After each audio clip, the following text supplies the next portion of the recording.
ஆசீர். ஆண்டின் பொதுக்காலம் 18ஆம் வாரம் சனிக்கிழமை. வாசிப்போம்.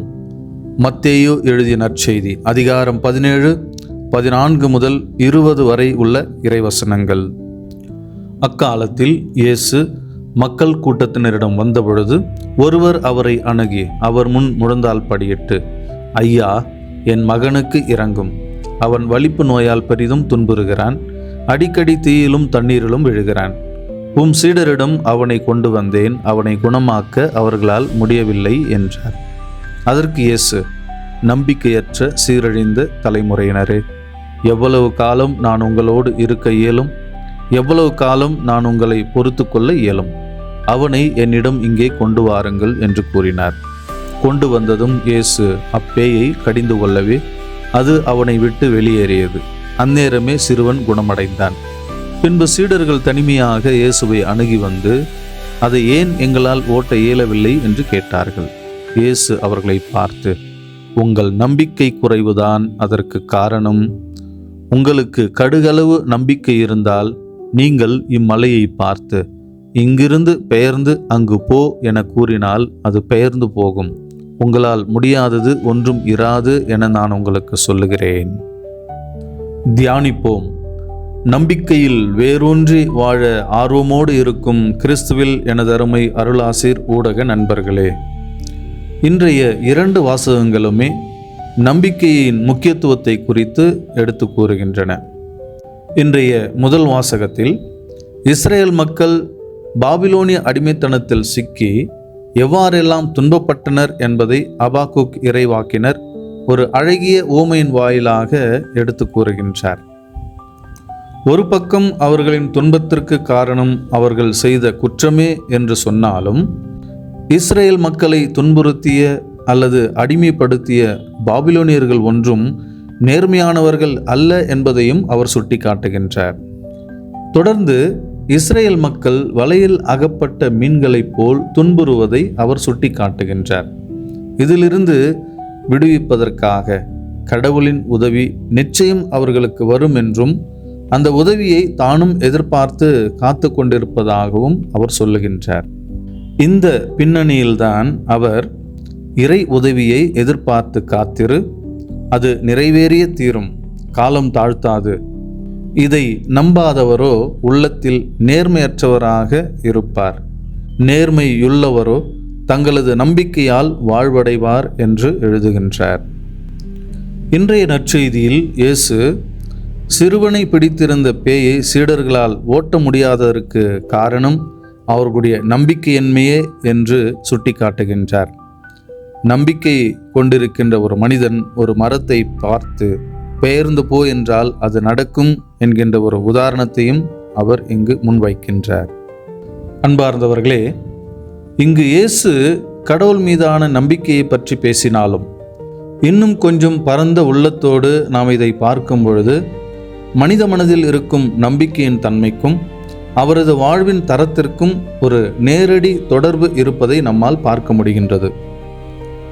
ப்ரூஸ் லிப்டன் என்னும் பயாலஜி அறிவியல் அறிஞர் த பயாலஜி ஆஃப் பிலீஃப் என்னும் புத்தகத்தை எழுதியிருக்கின்றார்.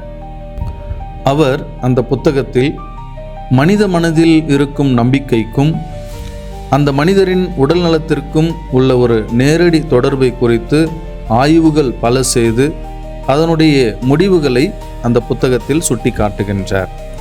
அவர் செய்த ஒரு ஆய்வின்படி ஒரு மனிதரிடம் என்னால் எந்த பிரச்சனையிலிருந்தும் மீள முடியும், மகிழ்ச்சியாக வாழ முடியும், எனக்கு உதவி செய்ய கடவுள் எனக்கு எப்பொழுதும் உள்ளார் என்னும் ஆரோக்கியமான சிந்தனைகள் உருவெடுக்கும் பொழுது, அதாவது ஹெல்த்தி பிலீஃப்ஸ் அவரிலே உருவாகும் பொழுது, அந்த மனிதரின் உடலில் டெலமாரோஸ், டோபோமின், செராட்டோனின் போன்ற ஹார்மோன்கள் சுரக்கின்றன என்று சொல்லுகின்றார். மனித உடலில் சுரக்கும் இந்த ஹார்மோன்கள் ஒரு மனிதன் உற்சாகமாக வாழ்வதற்கும் அல்லது தளர்ந்து போவதற்கும் காரணமாக இருக்கின்றன. நல்ல ஹார்மோன்கள், அதாவது ஹெல்த்தி ஹார்மோன்ஸ் இரத்தத்தில் கலக்கும் பொழுது உடல்நலம் நன்றாக இருக்கின்றது. அதே சமயத்தில் நமது உடலில் இருக்கும் கெட்ட ஹார்மோன்கள், அதாவது அன்ஹெல்த்தி ஹார்மோன்ஸ் இரத்தத்தில் கலக்கின்ற பொழுது அது உடல் நலத்திற்கு கேடாக அமைகின்றது. உதாரணத்திற்கு, ஒரு மனிதர், நான் பிரச்சனைகளுக்கு மத்தியில் சிக்கி தவித்து கொண்டிருக்கின்றேன், இந்த பிரச்சனையிலிருந்து எனக்கு விடுதலையே கிடையாது, கடவுள் கூட என்னை கைவிட்டு விட்டார் போன்ற ஆரோக்கியமற்ற எதிர்மறையான எண்ணங்களில் மூழ்கி இருக்கும் பொழுது, அதாவது அன்ஹெல்தி பிலீஃப்ஸில் மூழ்கி இருக்கும் பொழுது, அவரது உடலில் கோர்டிசோல், அட்ரெனலின், நார்எபினெஃப்ரின் போன்ற ஹார்மோன்கள் சுரக்கின்றன. இப்படிப்பட்ட இந்த ஹார்மோன்கள் ஒரு மனிதரின் பரபரப்பிற்கும் பதப்பதைப்பிற்கும் காரணமாக அமைகின்றன. அதாவது இந்த ஹார்மோன்கள் இரத்தத்தில் கலக்கும் பொழுது ஒரு நபரின் உடல் நலம் மிகவும் அதிகமாக பாதிக்கப்படுகின்றது. உடலில் அணுக்கள் தளர்வு நிலையை அடைகின்றன என்று சொல்லுகின்றார். பிரியமானவர்களே, மரம் சாய்ந்தால் விறகாகும், மனித மனம் சாய்ந்தால் என்னவாகும்? சிந்திப்போம். வாழ்வின் எந்த சூழ்நிலையிலும் கடவுள் மீதான, நம் மீதான, இந்த வாழ்க்கை மீதான நம்பிக்கையை இழக்காமல் தொடர்ந்து நம்பிக்கையில் உறுதியாக இருந்து இறைவனை பற்றி கொண்டு வாழ தேவையான ஆற்றலுக்காகவும் வல்லமைக்காகவும் மன்றாடுவோம். நம்பிக்கையில் நிலைத்திருந்து நலமான வாழ்க்கையை வாழ்வோம். ஜெபிப்போம். நம்பிக்கையின் நாயகனே எம் இறைவா, நாங்கள் நம்பிக்கை இழக்கின்ற பொழுதெல்லாம் எங்களுடைய நம்பிக்கையை உறுதிப்படுத்த வாரும். தளர்ந்து போகும் உள்ளங்களை திடப்படுத்த வாரும். சிதறிப்போகும் சிந்தனைகளை சீர்படுத்த வாரும். வலிமை இழக்கும் எங்களுடைய வார்த்தைகளில் உமது வல்லமையை நிரப்பும். வாழ வேற வழியில்லை என்று நினைக்கும் பொழுது எங்களுடைய வாழ்வின் வழிகாட்டியாக வாரும். எங்கள் மீது நாங்கள் கொண்டிருக்கும் நம்பிக்கையை இழந்தாலும் உம்மீது நாங்கள் கொண்டிருக்கும் நம்பிக்கையை இழக்காமல் இருக்க வரம் தாரும்.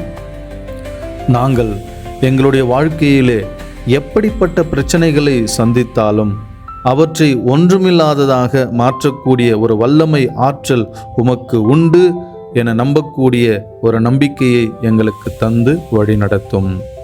அன்பு ஆண்டவரே, இதோ இந்த நாளிலே இந்த அருளாசிர் என்னும் ஊடகத்தை கண்டு இதனோடு இணைந்து ஜெபித்து கொண்டிருக்கின்ற ஒவ்வொரு தனி நபரையும், அவர்கள் சார்ந்த அந்த குடும்பங்களையும், அந்த குடும்பங்களில் இருக்கின்ற அவர்களுடைய சொந்த பந்தங்களையும், உற்றார் உறவினர்கள், நண்பர்கள் என்ற அனைவரையும் நிறைவாக ஆசிர்வதித்து வழிநடத்த நாங்கள் ஜெபிக்கிறோம். அந்த குடும்பங்களிலே இருக்கின்ற அனைத்து தேவைகளையும் நிறைவேற்றி அவர்களை உமது அருள் வரங்களால் அபிஷேகத்தால் நிரப்பும் ஆண்டவரே. எல்லாம் வல்ல இறைவன், தந்தை, மகன், தூய ஆவியாரின் பெயரால் உங்கள் ஒவ்வொருவரையும் ஆசிர்வதிப்பாராக. ஆமென். Praise the lord. இயேசுவுக்கே புகழ், இயேசுவுக்கே நன்றி. மரியே வாழ்க.